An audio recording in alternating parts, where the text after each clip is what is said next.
December மாதம் 8ஆம் திகதி இரவு 7:30 முதல்ல வந்த செய்திகளுடைய சுருக்கத்தை இந்த வீடியோல பார்க்க போறோம்.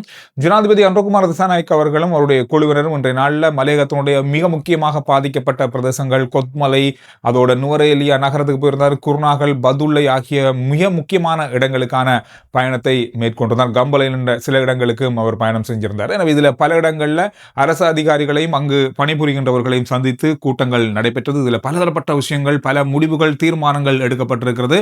அது தொடர்பான விஷயங்களை பார்த்துட்டு இன்றைய நாளுக்கான செய்திகளை சுருக்கமா இந்த வீடியோல பார்க்க போறோம். இனி வருகின்ற காலத்துல மண் சரிவு ஏற்பட்டிருக்கின்ற இடங்கள்ல மக்கள் குடியமர்வதை தடுப்பதற்கான நடவடிக்கை எடுக்கும்படி ஜனாதிபதி ஒரு உத்தரவை பிறப்பித்திருக்காரு. அதாவது மண் சரிவு ஏற்பட்டிருக்கின்ற அது ஆபத்தான இடமாக அடையாளம் காணப்பட்டால் அங்கு மக்கள் மீளவும் குடியமர்த்தப்படக்கூடாது. அந்த இடத்துல வீடுகள் இருந்து 4 வீடுமே இல்லாம போயிட்டு திரும்பவும் போய் அதுக்கு மேல வீடு கட்டையலுமா இல்லை. அதனால அந்த இடங்கள் பாதுகாப்பற்ற இடங்கள் அப்படி என்ற இடங்களாக அடையாளம் காணப்பட்டால் அது உடனடியாக மக்கள் குடியேற்றத்துக்கு தவிர்க்கப்பட வேண்டும். அங்கு மீண்டும் மக்கள் குடியமர்த்தப்படக்கூடாது. அதற்கான புதிய சட்ட விதிமுறை ஒன்றை நடைமுறைப்படுத்துவதற்கான பரிந்துரை ஜனாதிபதியால் விடுக்கப்பட்டிருக்கு. மிக விரைவில் இந்த சொத்து தொடர்பான சொத்துரிமை சட்டத்தில் பல திருத்தங்கள் கொண்டு வரப்படும் என்று சொல்லப்படுகிறது. எனவே மலையகத்தினுடைய பல பிரதேசங்களில் மண் சரிவினால் பல வீடுகள் இல்லாமல் போயிருக்கு, பல ஆபத்தான பகுதிகள் அடையாளம் காணப்பட்டிருக்கு.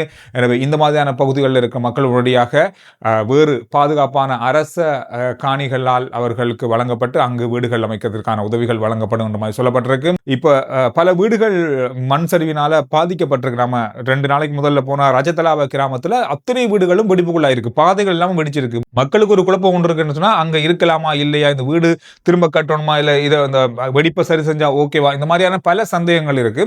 இதனால அங்கு ஒரு அணியை அனுப்பி எங்கெல்லாம் வீடுகள் மண் சரிவுகளால் உடைஞ்சிருக்கோ அந்த வீடுகள், அந்த நிலங்கள் எல்லாம் பரிசோதனை செஞ்சு இங்கே மக்கள் வாழலாமா, இல்லை இந்த வீட்டை திருத்தலாமா, இல்லை வீடை இடிச்சிட்டு திரும்ப கட்டலாமா என்ற பல ஆய்வுகள் உட்படுத்தப்படும்.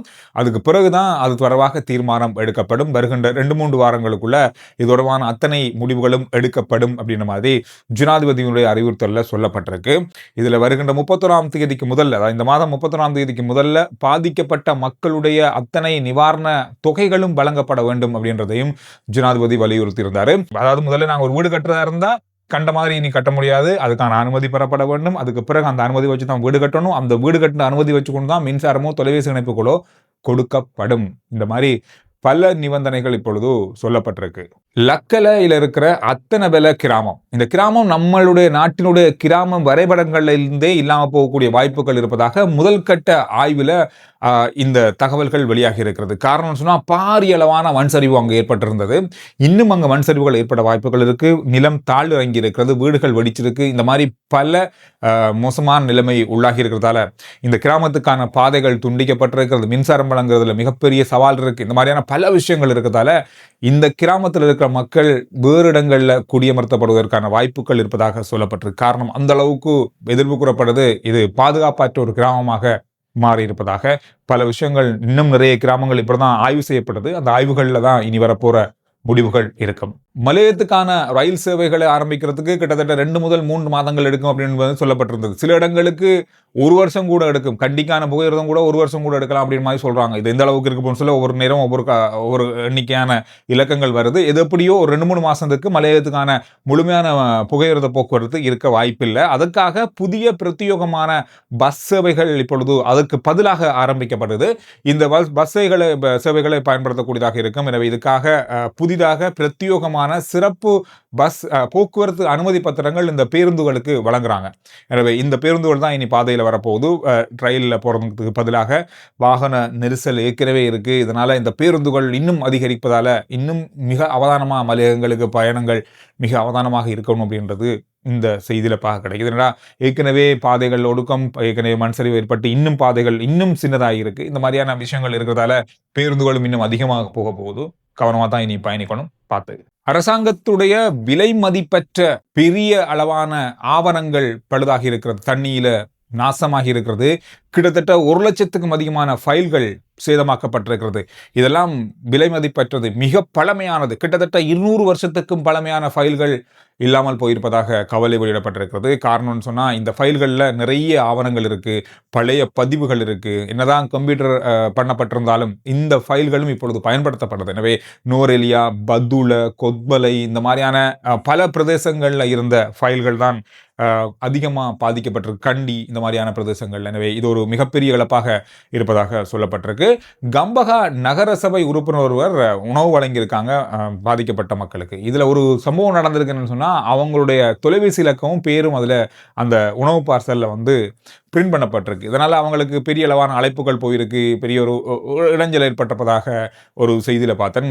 இது வந்து எஸ்ஏபி, அதாவது எதிர்க்கட்சி நகரசபை உறுப்பினருடைய தொலைபேசி இலக்கம் அவங்க தான் கொடுத்துருக்காங்க. ஆனால் அவங்க ஒரு விளக்கம் கொடுத்துருக்காங்க அப்படின்னு சொன்னால் ஆதரவாளர்களாட்ட காசு கொடுத்து உணவு கொடுங்க அப்படின்னு கொடுத்ததுக்கு அவர் சேர்த்து ஃபோன்ஸ் நம்பரையும் சேர்த்து அந்த இதில் பதிஞ்சிருக்காரு. இந்த மாதிரி சம்பவங்களும் நடந்திருக்கு நாட்டில். இந்தியன் எக்ஸ்பிரஸ் செய்தி வந்து ஒரு செய்தியை வெளியிட்டிருக்காங்க.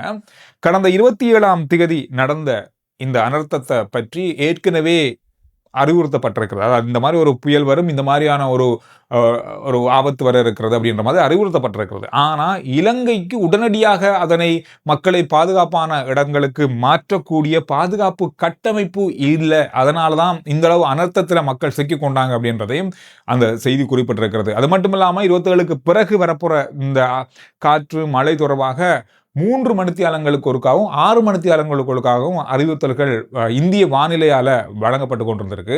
என்ன வழங்கப்பட்டிருந்தாலும் மக்களை உடனடியாகவோ அல்லது அந்த அளவுக்கு மக்களை வெளியேற்றி பாதுகாப்பான இடங்களுக்கு கொண்டு போகிறதுக்கான சரியான ஒரு கட்டமைப்பு இலங்கையிடம் இல்லாதது இதுக்கு ஒரு பெரிய பின்னடைவாக ஏற்பட்டதாகவும் இந்த செய்தியில் சொல்லப்பட்டிருக்கு. ஏற்கனவே தொடர்பாக தொடர்ச்சியாக பேசப்படுது. கொத்மலைக்கு ஜனாதிபதி என்று போயிருந்த பொழுது கொத்மலையினுடைய நீர் பிரச்சனை உடைக்கப்பட்டது, அதிகளவா நீர் வந்தது என்ற பல சர்ச்சைகள் இருக்குதானே. இதுக்கு பதில் என்ன நடந்தது அப்படின்றதுக்கான கேள்வியை கேட்டிருந்தாரு. அங்கிருந்த அதிகாரி சொன்ன விஷயம் சொன்னா, நவம்பர் 27ஆம் தேதி இதுவரையில இலங்கையினுடைய வரலாற்றிலே இல்லாத அளவு கொத்மலை நீர்த்தேக்கத்தினுடைய நீர்மட்டம் உயர்ந்திருக்கிறது. இதுவரையிலே இல்லாத அளவு. இது ஒரு அசாதாரண நிலை அப்படின்றதுக்காக அறிவியல் அடிப்படையிலும் வளமையான நடவடிக்கையின் அடிப்படையிலும் நீர் வெளியேற்றப்பட்டிருக்கிறது. இந்த நீர் வெளியேற்றப்பட்டதன் காரணமாக அங்கு மிகப்பெரிய ஒரு வெள்ளப்பெருக்கு ஏற்பட்டதாக தான் சொல்லப்படுது. இதுக்கு வெள்ளப்பெருக்கு ஏற்பட்டதுக்கு காரணம் அதிக வீடுகள், அதிக மக்கள் பாதிக்கப்பட்டதுக்கு காரணம் சட்டவிரோதமாக கட்டப்பட்ட அதிக அளவான கட்டடங்கள், வீடுகள். அதோட சரியான கால்வாய் அமைப்புகள் இல்லாததன் காரணமாகவும் கடந்த காலங்கள் அது சரியாக வழிநடத்தப்படாததன் காரணமாகவும் இந்த நீர் தேவையில்லாமல் வெளியே மிக அதிகமாக வந்ததால மக்களுடைய குடியிருப்புகளுக்குள்ள போயிருக்கு. இதுல அதிகமாக இந்த இடத்துல வீடு கட்டவே கூடாது அப்படின்ற அடிப்படையில் இருக்கக்கூடிய இடங்கள் மக்கள் அதனை தாண்டி அதில் கட்டியிருக்காங்க. இதனால அதிக பாதிப்புகள் ஏற்பட்டிருப்பதாக தான் அந்த அறிக்கையில் சொல்லப்பட்டிருக்கு. ஜனாதிபதியிடம் இது நேரடியாக சொல்லப்பட்டிருந்தது. இது தொடர்பாக இன்றைய நாளில் பேசப்பட்டிருக்கு. அது தொடர்பாகவும் கவனம் செலுத்தப்பட்டிருக்கின்ற வருகின்ற நாட்களில் தான் அதுக்கு முதலில் சொல்லியிருக்காரு, இதுவரை இனிமேல் எந்த சட்டவிரோத கட்டடங்களும் கட்டப்படக்கூடாது அப்படின்னு சொல்லி. அமெரிக்காவினுடைய உதவி பொருட்களை கொண்டு வந்த விமானம் இன்றைய நாளில் கட்நாயக்க விமான நிலையத்துக்கும் வந்தது. அதோட யாழ்ப்பாண விமான நிலையத்துக்கும் சென்றிருக்கிறது. அமெரிக்க படைகளோடு இந்த உதவி பொருட்கள் இங்கே கொண்டு வரப்பட்டிருக்கிறது. அதுவும் சீனாவுடைய மிக பிரம்மாண்டமான ஒரு விமானம் இன்றைய நாளில் கட்நாயக்க விமான நிலையத்தை வந்தடைந்தது உதவி பொருட்களோடு. எனவே இந்த விஷயங்கள் தான் இன்றைய நாளில் பார்க்கப்பட்ட மிக முக்கியமான செய்திகளாக இருக்கு. RG Chandru report YouTube channel, Facebook page, WhatsApp சேனலுடைய லிங்க் வந்து முதல் கமெண்ட்ல தாரன். சுருக்கமான உடனடியான விரைவான செய்திகளை நீங்கள் அதில் அறிந்து கொள்ளக்கூடியதாக இருக்கும். ஃபாலோ பண்ணுங்க. அடுத்த வீடியோவில் சந்திக்கலாம்.